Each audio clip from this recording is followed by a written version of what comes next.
My earliest memories of life are sitting at my mother's feet as she sat at the sewing machine making custom-made wedding dresses and listening to her tell stories from the Bible.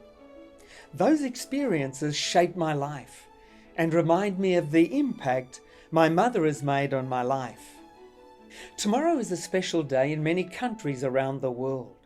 For as long as we can remember, the second Sunday in May has been dedicated to our mothers and the other special women in our lives. Mother's Day is that special day of the year when we celebrate our first best friend and the one we can always turn to for love, support, and advice. Many mothers will be given cards, flowers, and gifts, maybe have breakfast in bed or a special lunch surrounded by their family. But when and how did this celebration of mothers begin?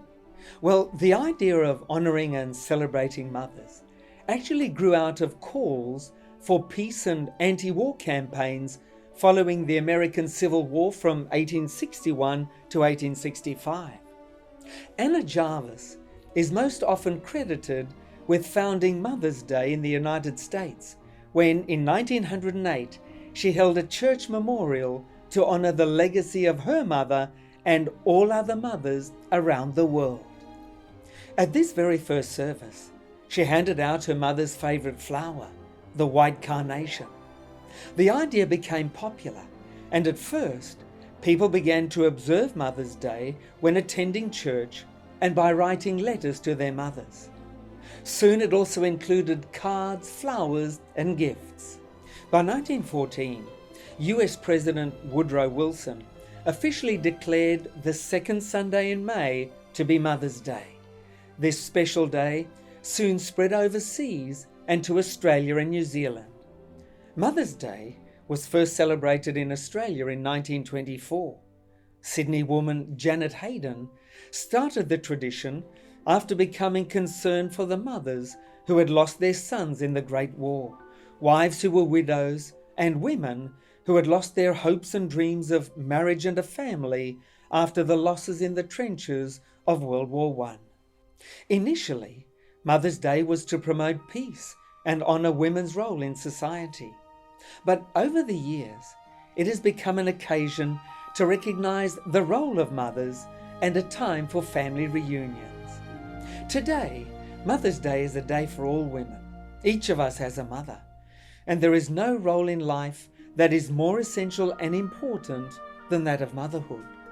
Your mother is your first friend, your best friend, and your forever friend. And there is no more permanent imprint on a life than the one made by a mother.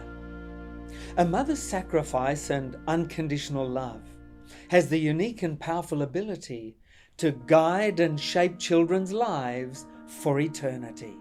And the Bible is filled with examples of this.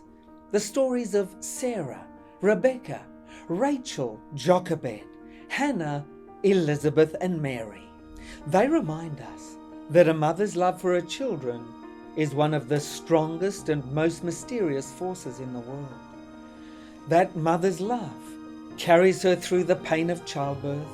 It washes over her face as she smiles at her baby for the first time. It endures through exhausting days and sleepless nights over the course of months and years. That mother's love is nurturing, faithful, protective, sacrificial, enduring, and unconditional. And that's why when God wants to explain His love to us, He uses the example of a mother's love, because a mother's love is one of the clearest pictures of God's love for us, His children.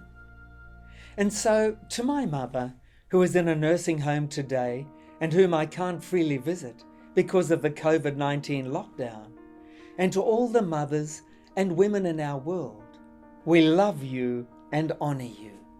We thank you for being nurturing, faithful, protective, and sacrificial. Thank you for your unconditional and forever love. Thank you for giving us a glimpse of God.